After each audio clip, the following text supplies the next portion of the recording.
Assalamualaikum warahmatullahi wabarakatuh, and today we're going to present about Tealive and chat time. My name is Intan Haleeda binti Abdul Halim.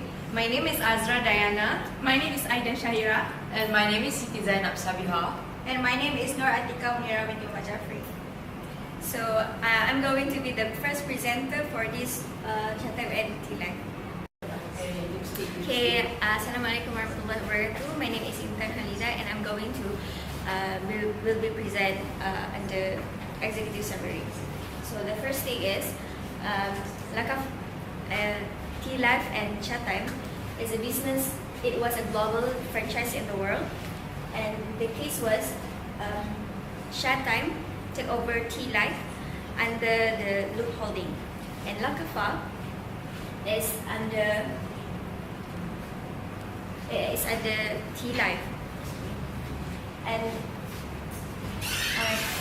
Lakafa alert Loop Holding that they had reached the contract, even though the contract was still ongoing, and there's no response on Loop Holdings up till Lakafa took the following action to take up the case to the court. The third is the court case resulted in the separation of chat time and Loop Holdings, and the lastly is Loop Holdings went out on a new business venture called Tealive. Next.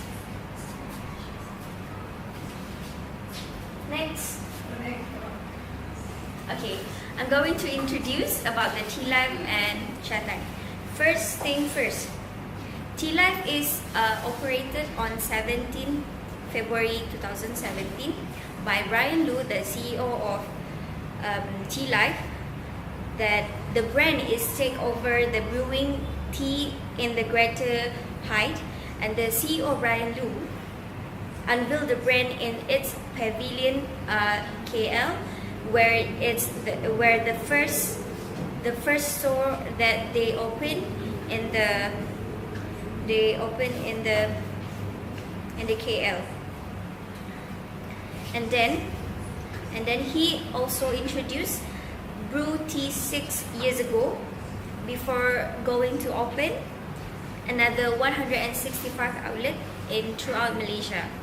So now it's already have been operated fully in Malaysia and another state outside. So for chat time is a Taiwanese global franchise tea house chain based in Taiwan. Chat time also has the greatest tea house franchise in the world. It operates 1,100 outlets throughout 30 countries, and in 2016 it opened the first store outside Taiwan, which is Canada, US, United Kingdom, Malaysia, Singapore, and whatnot, and everything. And there's many more. So Chatham also have awarded the first brand of tea brand of the year in 2014. So a dispute between Lakafa and Loop Holdings started in early December 2016 when the Taiwanese company terminated the master store agreement between them in two private parties, even though that is more than 20 years of contract. So that's all from me. Thank you. My turn. So these are some of the issues that occur within these two parties. So on January 2017, Lakafa actually terminated the contract with Loop Holdings due to some of the issues within the management. So because Lakafa had this suspicion when Loop Holding actually reduces the raw materials from Lakafa, even though the revenue increases. So, however, Loop Holding does not respond to any of the warning letter from Lakafa. So then, which is why Lakafa proceeded with an email requested for an audit. And then they found out that 25 stores of 25 stores of Chatime under the Loop management does not use the raw material from Lakafa. So due of some of these issues within the management, they decided to terminate the contract. Not just that, because of the terminating the contract with Lakafa, Loop Holdings decided to massively rebrand almost 95% of Chatime into new names, which is Tealive, from Chatime to Tealive. Shortly after the terminating contract, this has led Lakafa to sue Loop Holdings for creating almost similar product as them. So that is actually the issues between these two parties. Okay, so I'm going to explain for our presentation on decision criteria of between Tealive and Chatime. So the first franchise agreement, basically it was into 2011 between Lakafa and Loop Holdings.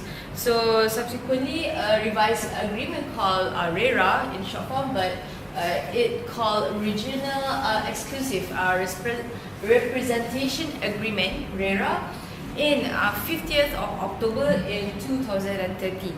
So Lakafa claimed Loop breached RERA by not purchasing all raw materials from Lakafa as required by the RERA. That's the first one. And second, they are failing to allow Lakafa to inspect on their audit Loop's account.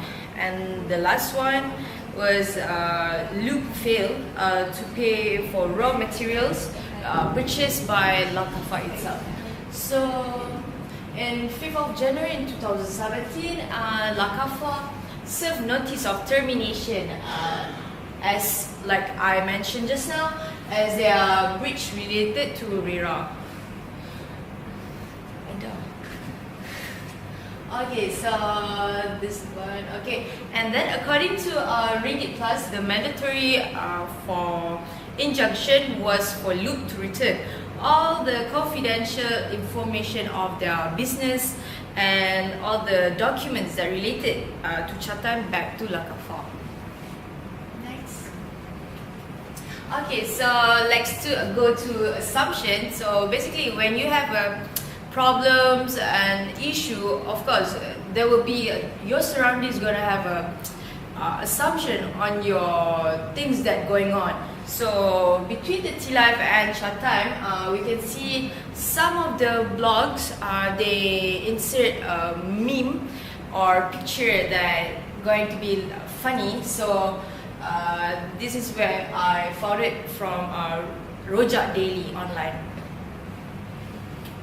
And based on My News Hub, our local portal, they highlighted a comment by a netizen whereby Chatime or Tealive, but then they said, oh, I thought Chatime turned to Tealive. So this make a confusion for the user, for their customer. So in terms of business perspective, it has a negative impact. The implication by the customer number will be reduced. And then next. And on the bright side, we can see that for business people in the industry, they impressed as Tealive can change like for within like 45 days, and that's very short time for them to change like a brand to rebranding. So Tealive has shown like Malaysia that they made fast decision by making and ready for rebranding. And Brian Liu, the Loop Holdings CEO, successfully turns into crisis to opportunity by managing the PR and all the communication people. And it goes well because he gained full supports as they rebrand to another brand. And even the Loop's contract has been terminated, we can see that Tealive has managed to be sustained in the industry. Thank you. So these are the 6 stages of crisis according to Robert C. Chandler, which is the first one is warning. Next is risk assessment, response, management, resolution, and recovery.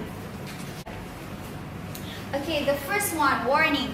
So on the 12th May of 2016, Lakafa already did give the first warning letter to Loop Holdings. However, there was no response from Loop Holding regarding of these things. This is why Lakafa then proceeded with an email to Loop Holding requested for audit. Next. Okay, the next one is risk assessment. Risk assessment is when Lakafa might terminate the contract with Loop Holding, which is why Loop Holdings might loses the businesses and customers.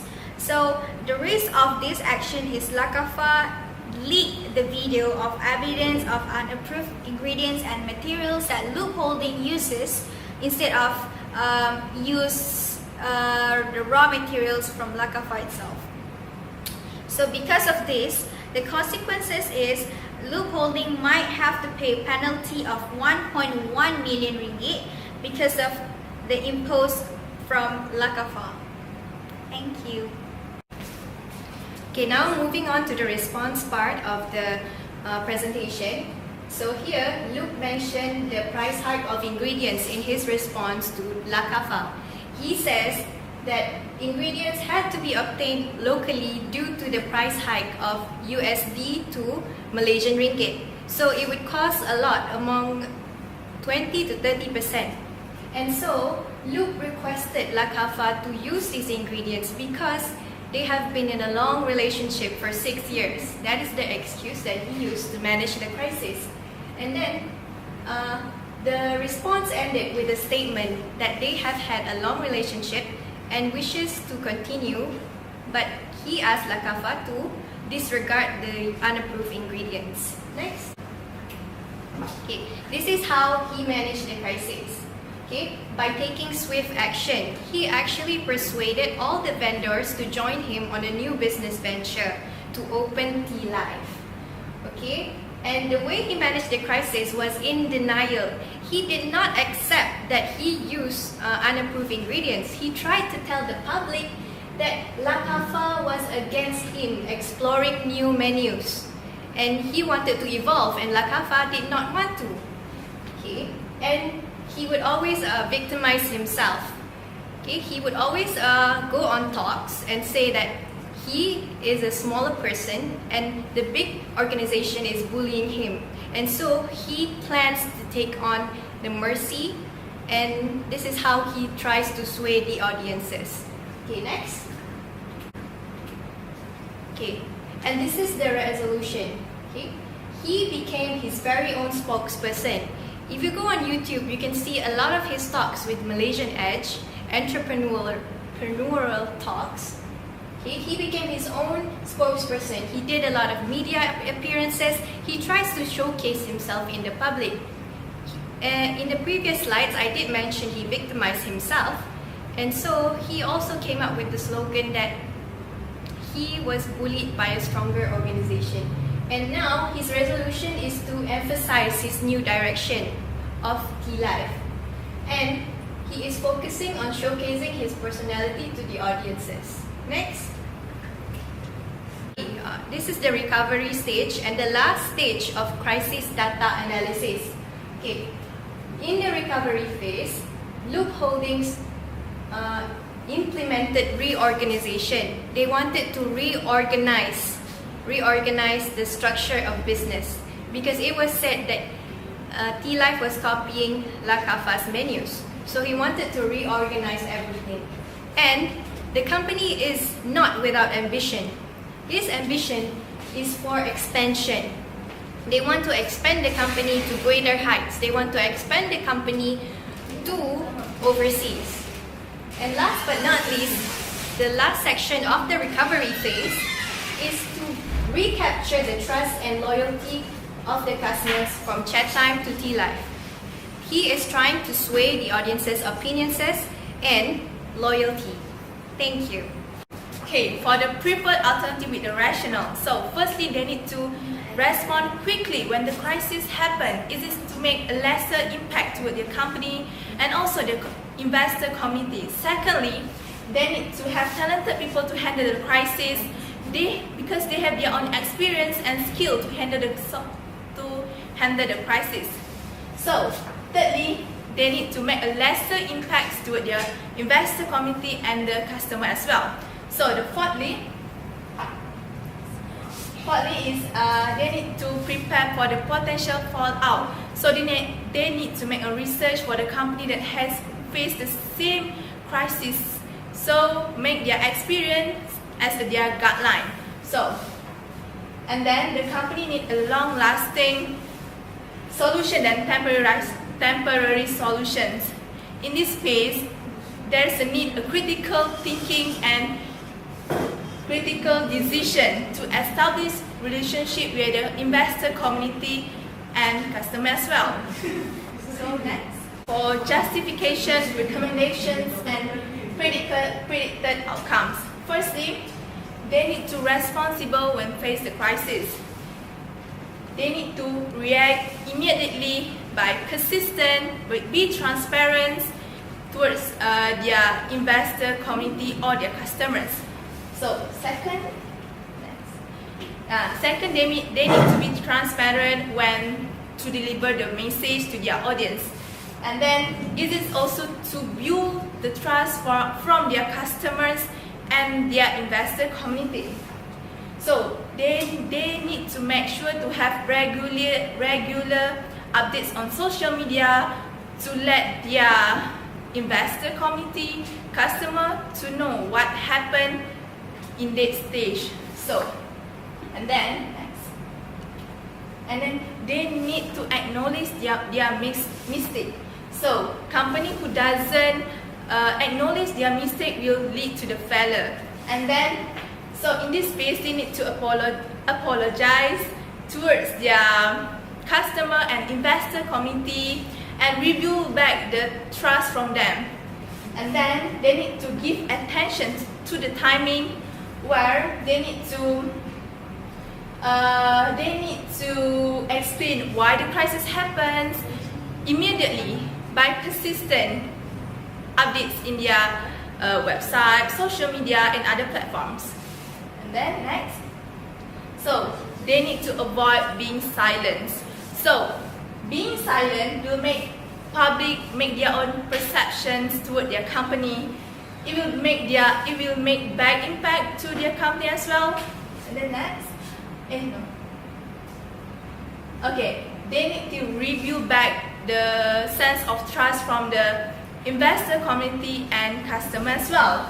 And then it is important to tell them about the crisis will not happen again in the future, and they need to have a backup plan if the crisis will happen again. And then when the sense of trust has been built, it will make their work's performance become productive and also have motivations and direction of the company. So all in all, the issue between Lakafa and Loop Holding really had it on fire, especially because Chatham is well accepted in Malaysia. The issue of Lakafa terminated Loop Holdings contract does not do any justice to Loop Holdings, as upon terminating the contract, they actually rebrand the product, which has led to several consequences with the issue, the court appeal and stuff.